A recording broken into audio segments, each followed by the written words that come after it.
Ever feel like you're stuck in learning overdrive but not really absorbing anything? Right. You're definitely not alone. It's so common. We're diving into the Kwik Brain newsletter. Decode your brain sequence to uncover some seriously smart techniques for mastering, well, anything faster. Faster learning, who doesn't want that? It's all about how our brains are wired to learn best. Yeah, and it's funny, most of us weren't taught this stuff in school. Like, think about how we build a house. We start with a solid foundation, right? Of course, always. This newsletter argues our brains learn best with a similar blueprint sequencing. Okay, so let's unpack this. How does sequencing actually work when we're trying to learn something new?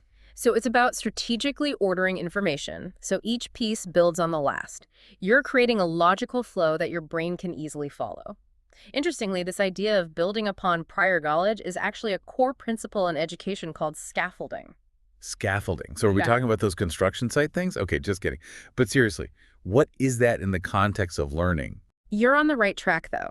In education, scaffolding is about providing learners with the right support at the right time. Think of it like training wheels when you're first learning to ride a bike. Okay, yeah. As the learner gains confidence and skill, you gradually remove the supports. That makes a lot of sense, especially when you think about how we often try to cram a ton of information into our brains all at once. I'm definitely guilty of that, especially around exam time. Ah, yes, the classic cramming method.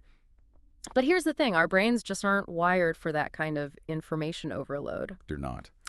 No, back in the 1880s, a psychologist named Hermann Ebbinghaus actually studied this phenomenon and found that spacing out your learning sessions can dramatically increase your long-term retention. Spacing, like actually giving yourself breaks between study sessions. Exactly. Tell me more about this because honestly, cramming has never really worked out that well for me. Ebbinghaus called it the spacing effect, and his research showed that spreading out your study sessions, even just by a day or two, could boost your memory retention by up to 50% compared to cramming. 50%. That's huge. You're telling me I could remember almost twice as much just by spacing things out a bit? I need to rethink my whole learning strategy here. So instead of cramming everything in one go, I should like, Imagine you're trying to remember a phone number.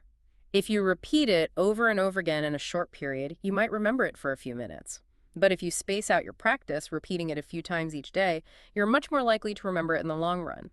It all boils down to how our brains encode information for long-term memory. okay, that's a game changer. So spacing is a big one.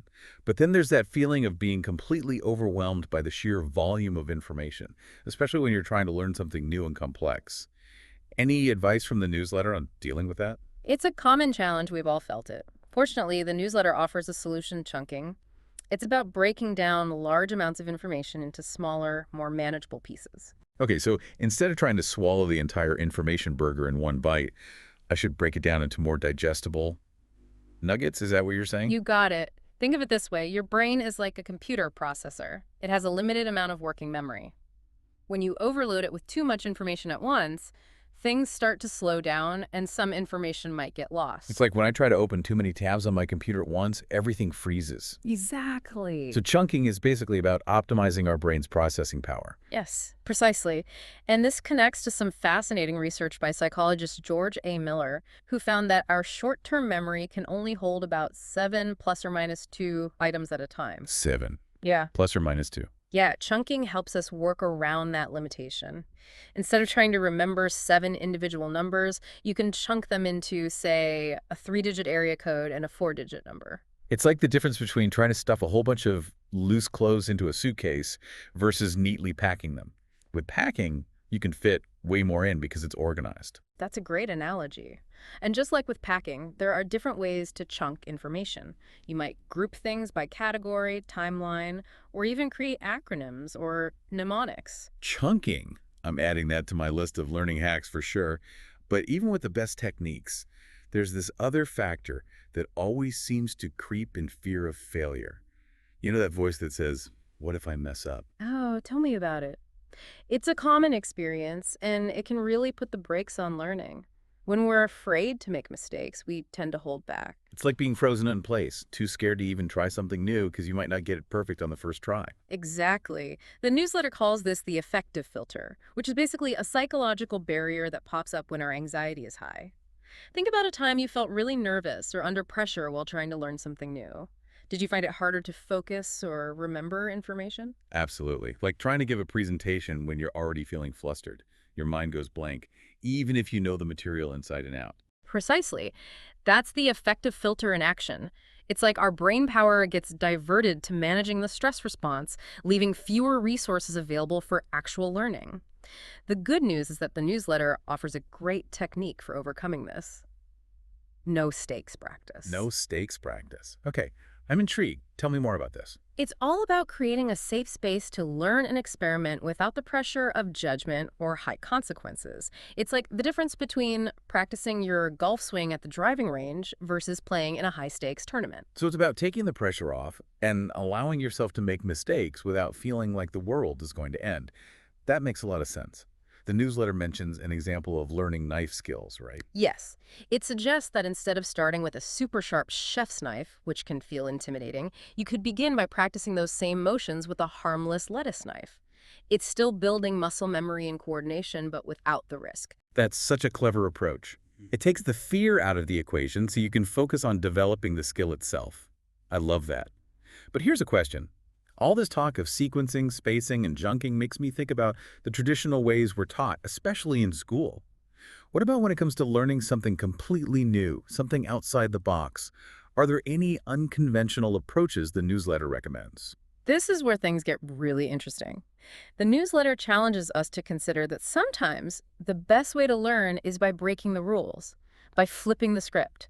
It uses a fascinating example. Josh Waitzkin, a chess prodigy who took an incredibly unconventional approach to learning the game. Oh, I know about Waitskin. He's the real-life inspiration behind the movie Searching for Bobby Fischer, right? Yeah. And didn't he learn by focusing on the endgames first, which is kind of backwards? Exactly. While most chess instructors begin by teaching openings, Waitzkin's mentor had him focus on endgame scenarios. This unusual sequencing allowed Waitzkin to develop a deep understanding of the underlying principles of chess, which ultimately gave him an advantage. It makes you wonder if we sometimes limit ourselves by sticking too rigidly to the right way of doing things. It's a great point. And the newsletter offers another interesting example. Tim Ferriss, author of The 4-Hour Workweek, who used a similar unconventional approach when he was training for the Tango World Championships. Instead of starting with the traditional male lead role, he learned the female role first. Wow, talk about flipping the script. Oh, yeah. So by understanding both sides of the dance, he was able to accelerate his learning and gain a competitive edge. Exactly. And what's fascinating is that both Waitzkin and Ferriss demonstrate the importance of metacognition. That is, being aware of our own learning process and actively seeking out new and innovative approaches. So it's not just about following the rules blindly. It's about figuring out what works best for you, even if it means going against the grain. Hmm. And speaking of learning from the best, the newsletter also talks about the importance of observing experts. But it's not just about listening to what they say, right? There's something more to it, right? It's not just about words. It's about really observing those subtle, unspoken techniques that experts use. Exactly. It's like the difference between reading a cookbook and watching a master chef at work. You can pick up so much more from observation. Yeah. Those nuanced movements, the timing, the feel for the ingredients. It's like they're not even thinking about it. It's just instinctive. And that's the key. It's about implicit knowledge. Okay. The kind of knowledge that's embedded in experience, not easily explained in words.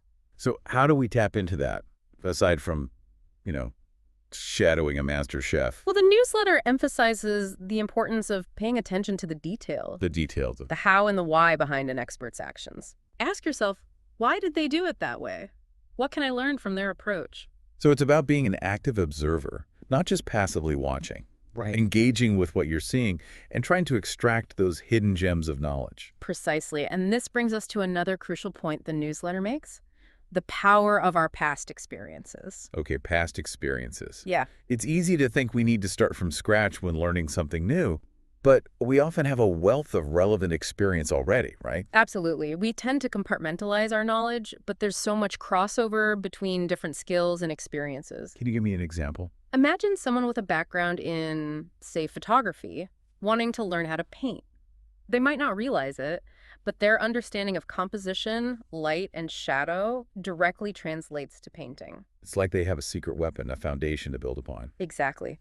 The more connections we make between our existing knowledge and new information, the stronger our understanding becomes. This is all amazing advice, but I have to admit, it's a lot to take in. Where do we even begin with all these techniques? You're right. It can feel overwhelming, which is why the newsletter ends on a crucial note. Keep it simple. Don't try to do everything at once. Exactly. Start with one small step, one new technique, and build from there. So instead of overhauling my entire learning approach overnight, I should focus on incorporating one thing at a time. Precisely. Remember, even the most accomplished experts were once beginners. It's about respecting the process and understanding that mastery takes time and consistent effort. And most importantly, never stop being curious. Never stop being curious. The more you explore different learning techniques and find what works best for now, the more enjoyable and effective your learning journey will be. So there you have it, your brain on sequencing.